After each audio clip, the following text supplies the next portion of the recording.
కేంద్ర ప్రభుత్వం విధానాలకు వ్యతిరేకంగా కార్మిక సంఘాలు నిర్వహిస్తున్న దేశవ్యాప్త సమ్మె సింగరేణిలో కొనసాగుతోంది. సింగరేణి వ్యాప్తంగా కార్మికులు స్వచ్ఛందంగా సమ్మెలో పాల్గొంటున్నారు. బెల్లంపల్లి, మందమర్రి, శ్రీరాంపూర్ డివిజన్లలో కార్మికులు సమ్మెలో పాల్గొన్నారు. అత్యవసర సిబ్బంది మినహా ఎవరూ విధులకు హాజరు కాలేదు. కార్మిక సంఘం నేతలు గనులపై తిరుగుతూ సమ్మె పర్యవేక్షిస్తున్నారు. ఈ సమ్మె కారణంగా సింగరేణిలో బొగ్గు ఉత్పత్తికి బ్రేక్ పడింది.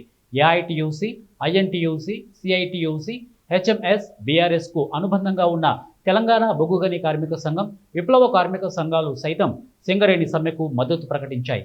కార్మికులు హక్కులు రక్షించుకోవాలంటే సమ్మెలో ఖచ్చితంగా పాల్గొనాలని పెద్ద ఎత్తున ప్రచారం చేయడంతో కార్మికులు సమ్మెలో పాల్గొన్నారు. ఏందైతే కేంద్ర ప్రభుత్వం అనుసరిస్తున్న కార్మిక వ్యతిరేక విధానాలు 44 చట్టాల నుండి 29 చట్టాలను 4 కోడ్లు అయితే మార్చిండ్లో సామాజిక భద్రత కోడ్ 2020, అదేవిధంగా వేతనాల కోడ్ చట్టం 2019, అదేవిధంగా 4 చట్టాలను మార్చి ఈరోజు కార్మికులను కట్టుబానిసలు చేయాలని చూస్తూ ఉన్నారు. ఉద్యోగ భద్రత లేకుండా చేయాలని చూస్తూ ఉన్నారు.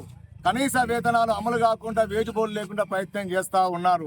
అంతేకాదు ఇలా ఫిక్స్ టర్మ్ పర్మనెంట్ ఎంప్లాయీగా ఇలా చేయాలని చూస్తూ ఉన్నారు.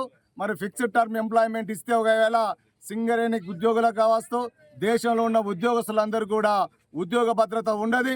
ఇలా 2 సంవత్సరాల 3 సంవత్సరాల అగ్రిమెంట్ చేసుకొని వాళ్ళని ఇంటికి పంపించే ప్రయత్నం చేస్తూ ఉన్నాడు.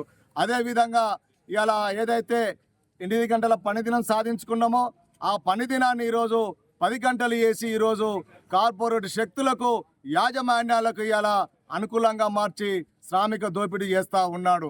అదేవిధంగా ఈరోజు ప్రావిడెంట్ ఫండ్ విషయంలో ఈరోజు అయితే 12% ఉందో దాన్ని 10% కుదిస్తూ అవసరం లేకుంటే ఇచ్చే పరిస్థితి లేకుండా చేసే పరిస్థితి చేస్తూ ఉన్నాడు. కాబట్టి ఈ విధానాలకు వ్యతిరేకంగా ఈరోజు దేశంలో చేసినటువంటి కార్మిక వర్గానికి, సంఘటిత అసంఘటిత ఉద్యోగులందరికీ జేఏసీ తరఫున, Singareni collieries employees union CIT తరఫున అందరికీ విప్లవందనాలు తెలియజేస్తున్నాం. ఇవాళ నరేంద్ర మోడీకి బుద్ధి చెప్పే విధంగా ఈ సమ్మె జరిగింది. ఖబర్దార్ నరేంద్ర మోడీ, 4 లేబర్ కోడ్లను కనుక నువ్వు వెనుకకు తీసుకోకపోతే మరియు జాతీయ సంఘాల ఆధ్వర్యంలో, అన్ని కార్మిక సంఘాల ఆధ్వర్యంలో నిరవధిక సమ్మె ఇవ్వడానికి కూడా మేము సిద్ధంగా ఉన్నాం. ఖబర్దార్ అని చెప్తున్నాం.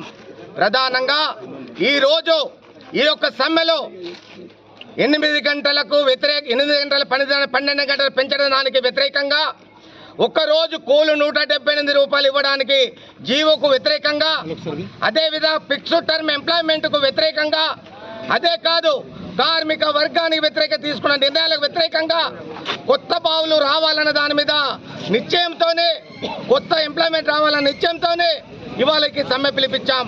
అదే బొగ్గని కార్మిక సంఘం తరఫున ఉద్యమాభివందనాలు తెలియజేస్తా ఉన్నాం.